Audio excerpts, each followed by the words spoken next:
Starting again is never easy. And here in Queensland, Australia, we're about to meet an inspiring woman who, after losing everything in an earthquake, managed to rebuild an incredible life for herself in a tiny house.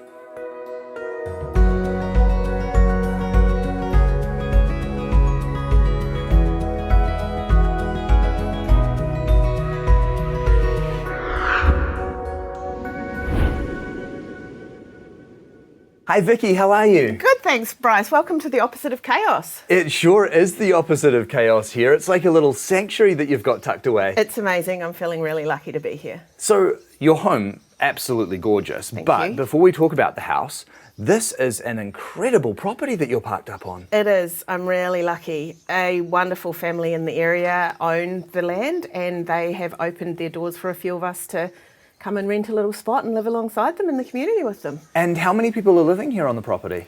There's about a dozen adults and some children as well, so it's a really beautiful mix. And it looks like there's all kinds of different structures here as well? There are, yes. We have some tiny houses and some container homes and some cottages and a bus. It's sort of something for everyone. All the bases covered. That's right. And there's some farming going on here as well?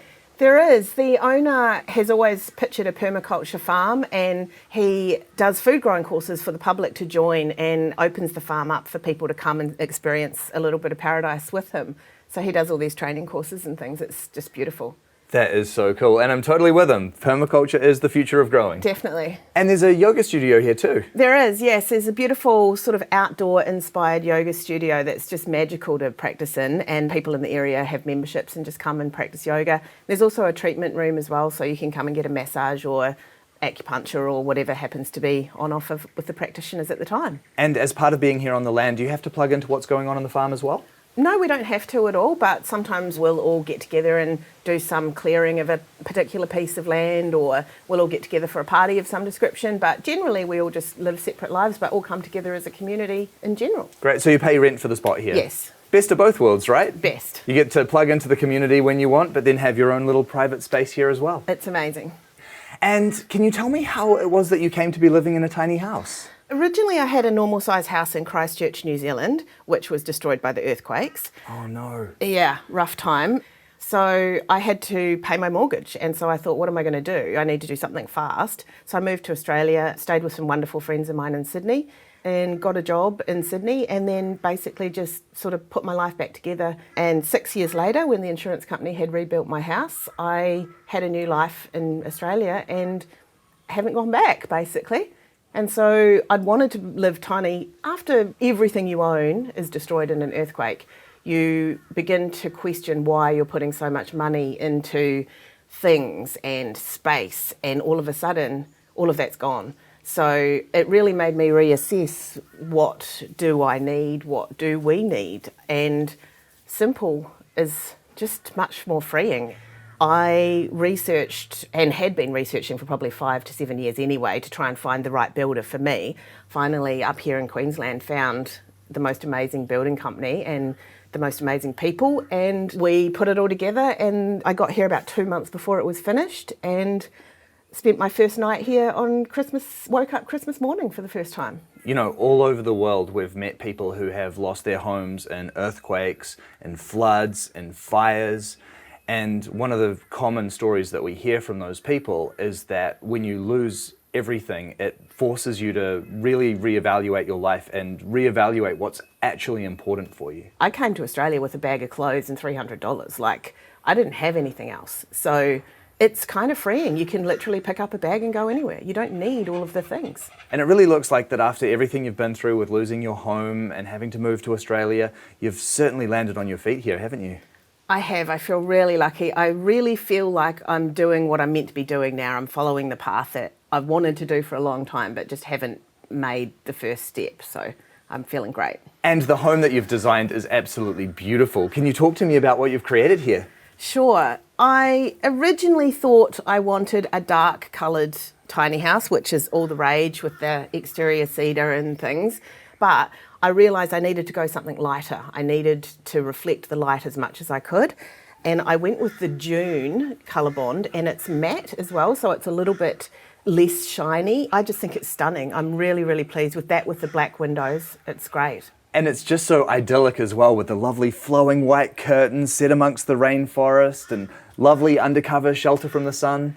I just wanted somewhere like magical that you could sit outside. It's so pretty at night with the lights, and the mosquito nets are just so beautiful. They're functional, but they're also beautiful. And it's Queensland. You spend a lot of time outside. And with the parking spot here, you're just hooked into regular power and water? Yes, I've been lucky enough to just plug straight in. We use bore water, and we have some solar panels on the yoga studio. So other than that, but it is just power for me. Great, nice and easy. And what size is the tiny house? It is 7.2 metres, but I have a little bump out over the drawbar as well. So the top part is 8 metres. And you've done some beautiful landscaping and gardening around the home? Yes, I'm always trying to do something out there. It's a little bit wild and woolly. It's always under construction. There's new things going on. I've actually got literally hundreds of flower seeds, and I'm going to germinate those. And the whole back corner over there is going to be like wildflowers for the bees. Oh, magic. It's just going to be crazy. It's going to be beautiful. Well, you really do have the most idyllic spot here. The home looks beautiful from the outside, and I cannot wait to see what you've done on the inside. Can we take a look? We absolutely can. Come on in. Thank you very much. Oh, wow. This is something really special you've created here. Thank you. I love it. All the green in here just incredibly matches the rainforest setting. That wonderful picture window as well just draws you deeply into the space. It does. I just wanted it to be really tranquil and calm with a lot of light, and I'm really lucky that I happen to have such a beautiful outlook out that beautiful window. I especially love what you've done here with this wallpaper. Thank you. Yes, I spent many, many hours searching for the exact right print that I wanted on the wall, and I actually imported it from the Netherlands. So directly from the artist. So wow. Yeah. And it just so wonderfully matches the setting where you've parked your home as well. It does. It's just so relaxing, and yeah, just I love it. And the colour combination in here really works as well. You've got the green, you've got the timber, you've got the copper. What a beautiful match. Yeah, I was really lucky. I was just wandering around a second-hand shop in Sydney, and I saw the copper lights, and they were an aqua blue, and I didn't need copper lights, but I just had to have them. So I bought them and I took them home, and they sat in a cupboard for about 4 years. And then I decided to take the journey to tiny, and I was like, well, this is what it has to be around. And that's where the copper came in for everything. It was kind of like the starting point. And this is your lounge here. It is. Nice sized couch. Thank you. Perfect for me.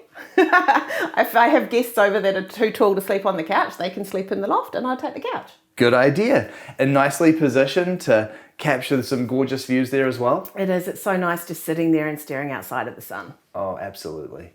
And lots of knick-knack storage built into the stairs as well? Absolutely. I know everyone seemingly going tiny talks about storage space and needing more storage and stuff.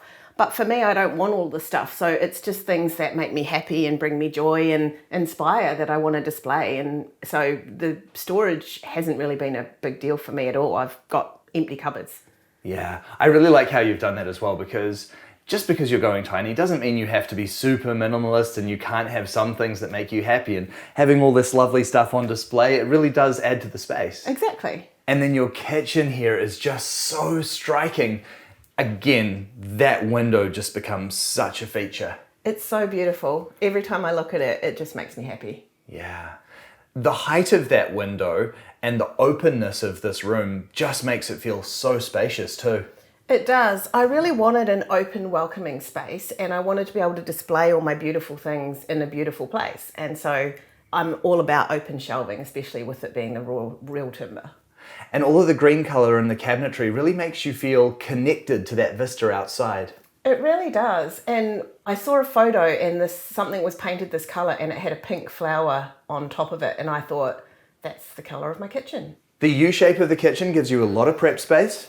It really does. I've never actually worked and lived in a kitchen that's so well appointed. You know, the pantry, the fridge, the oven, the bench space, the sink, the dishwasher, it's all within a step of each other, and it just works so well. Beautiful timber on the bench tops. It's so lovely. When it was being made, I went up to the factory about 2.5 hours up the road and saw it in its raw state, and took my colour samples up there and saw it all as like raw timber before they put it all together, and it smelled amazing, and it was just so beautiful. Timber starts off beautiful, and then it gets that coat of oil and just turns into absolute magic, eh? It really does.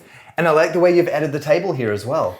Yeah, I'm short, so I don't really like sitting high at a bar stool. And I was going to originally work from home, I thought. So this was basically to drop that down and have my laptop and everything sitting up on the higher bench. So it's actually perfect for me to work on with my laptop and also to eat here too. It's really comfortable. Nice addition. Lots of storage here in the kitchen. More than I need. I've actually got all my camping things in the kitchen, which seems like a strange place to put them, but where else do you put a couple of tents? Hey, if you've got an empty drawer, why not? Exactly. All the necessary appliances as well? Yes, I never have ever needed more than 2 burners at a time, so the dual is perfect for me. And it's a regular full-size oven. It is gas, but it does run a little bit on electric as well. But yeah, it's perfect for me. Excellent. And then behind us, we've got your bathroom. Yes, come and have a look. Let's take a look. These beads are really cool. Yes. They definitely add a bit of fun to the bathroom, eh? They do. They were another random op shop find in a second-hand store down the road. Very cool. And wow, look at that shower. Yeah, it's really pretty. I didn't want just a standard shower, and I always imagined like a really beautifully tiled shower. But with the weight and the moving of the actual tiles, I decided to go with something lightweight, but still beautiful. Nice vanity here. Yes, there was a few nights in Sydney with me standing in the corner of a room with a piece of paper trying to measure out exactly how high the basin needed to be and how deep the shelves were so that I didn't hit my head when I was washing my face. So it must have looked like a crazy person to the neighbours, but it worked, it's perfect. It sure does. And again, the shelving just gives you that opportunity to put a bit more character into the space. It does. I just love the wood. The more places I can put it, the better. Lots of storage here as well. Yes, I wanted to have all of my storage in the bathroom so it's out of the way and there's no clutter anywhere else. So I've got a full wardrobe in here with the washing machine and then just full shelves in here. Great, very nicely done. And then your sleeping loft is upstairs. Yes, shall we go up? Let's go take a look.